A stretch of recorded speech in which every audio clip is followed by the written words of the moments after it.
ICC टी20 ranking जारी। England और India की बादशाहत कायम, पाकिस्तान छठाए नंबर पर बरकरार। ICC ranking. जहां टीमों की दौड़ में पाकिस्तान पीछे है, वहीं साइम अयूब ऑलराउंडर्स में दुनिया के नंबर 1 खिलाड़ी बन गए। इंडिया की टी20 बैटिंग और बॉलिंग पर हुक्मरानी। साइम अयूब ने ऑलराउंडर्स की रैंकिंग में सबको पीछे कर दिया। Team rankings. इंग्लैंड और इंडिया के दरमिया कांटे का मुकाबला। टीमों की मजमूई दर्जाबंदी में इस वक्त इंग्लैंड और इंडिया 278 रेटिंग पॉइंट्स के साथ बिल्कुल बराबर हैं, तो हम अशरिया फर्क की बुनियाद पर सख्त मुकाबला जारी है। ऑस्ट्रेलिया 207 पॉइंट्स के साथ तीसरे, जबकि न्यूजीलैंड 247 चौथे और साउथ अफ्रीका 244 पांचवें नंबर पर मौजूद है। पाकिस्तान का छठा नंबर 240 पॉइंट्स।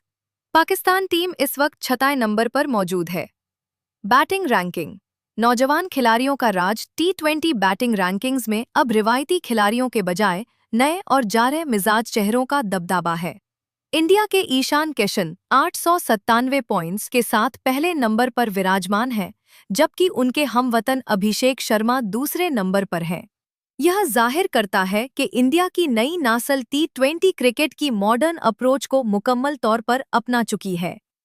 पाकिस्तान के star Sahibzada Farhan 848 rating points के साथ तीसरे नंबर पर पहुंच चुके हैं, जो कि पाकिस्तान क्रिकेट के लिए एक बेहतरीन इशारा है। Allrounder ranking. साइम अयूब की तारीखी कामयाबी इस रैंकिंग का सबसे बड़ा सरप्राइज और पाकिस्तान के लिए फख्र का बाइस साइम अयूब है।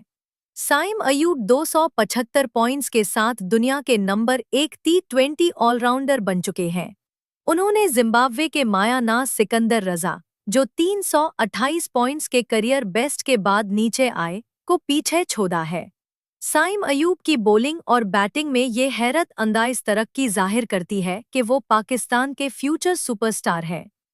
पाकिस्तान के लिए मुस्बत पहलू साइम अयूब और साहिबजादा फरहान जैसे नौजवानों का इनफिरादी तौर पर टॉप 3 में आना है, लेकिन बतौर टीम पाकिस्तान को छठाए नंबर से ऊपर उठने के लिए अपने मिडिल ऑर्डर और डेथ ओवर्स की बॉलिंग को मजीद मजबूत बनाना होगा।